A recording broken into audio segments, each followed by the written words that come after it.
स्वामी का संदेशा लेकर कोई सचमुच मेरे पास आया है। मुझे भय लग रहा है कि कहीं मेरी नींद, मुझे तो अब तक विश्वास नहीं होता कि खुल जाए और मुझे पता चलेगा कि मैं एक स्वप्न देख रही थी। हे कपि श्रेष्ठ, क्या तुम सच कह रहे हो?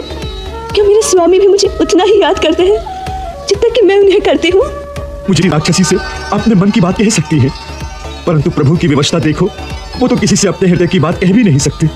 क्षमा करना माता, प्रभु राम का प्रेम आपसे कहीं अधिक है, पर उसे कोई देख नहीं सकता। सारे झंझावात को अपने हृदय के अंदर दबाकर सूखी आंखों से केवल चारों ओर देखते रहते हैं। आते समय मुझसे केवल इतना कहा कि हनुमान, सीता से कहना तुम्हारे जाने के बाद मेरी देह प्राण विहीन हो गई है। बस फिर ऐसा लगा कि उन्होंने मुंह कहते रहे, रातों को सोते रहे, उनकी व्यथा कौन जान सकता है। मुझसे कहना कि सीता आप ही की है और आप ही के भरोसे अब तक जीवित है, परंतु अब जीना असहाय हो गया। अब आने में देरी की तो मुझे जीवित नहीं पाएंगे। भाषा में आपके लिए बहुत कुछ कहा जो शायद आप ही सुन सकती हैं। हाँ, मैं सुन सकती हूँ, मैं सुन रही हूँ हनुमान। उन्होंने मुख भाषा में जो कुछ मुझे कहा वो सब सुन रही हूँ। वृक्ष पर बैठे बैठे रावण का संवाद, इन राक्षसियों का व्यवहार सब देख लिया। ऐसा नहीं होगा माँ। तात, तू नहीं जानता मैं कैसे कष्ट में जी रही हूँ। मैंने सब देख लिया है माँ,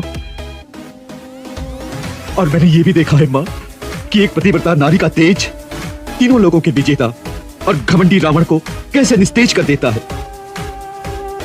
धर्म की शक्ति और अधर्म की दुर्बलता का मर्म आज आपके श्री चरणों के प्रताप से देख लिया है माँ।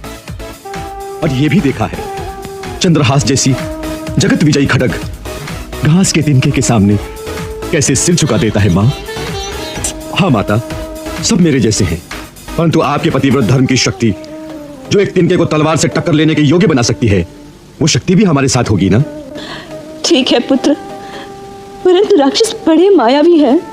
हमें आशीर्वाद दो कि हम वानर जाति श्री राम प्रभु की सेवा में सफल हो और इन राक्षसों का सर्वनाश करते हैं। परंतु वानर राक्षसों का सामना कैसे कर सकेंगे? तुमने देखा होगा राक्षस तो एक से एक महाभट है और वानर तो सब तुम्हारे जैसे होंगे ना। माँ, आपके आशीर्वाद से और श्री राम प्रभु की कृपा से हम भी उनसे कम नहीं हैं। आपको आश्वासन देने के लिए मैं आपको अपना एक मायावी रूप दिखाता हूँ। जय श्री राम।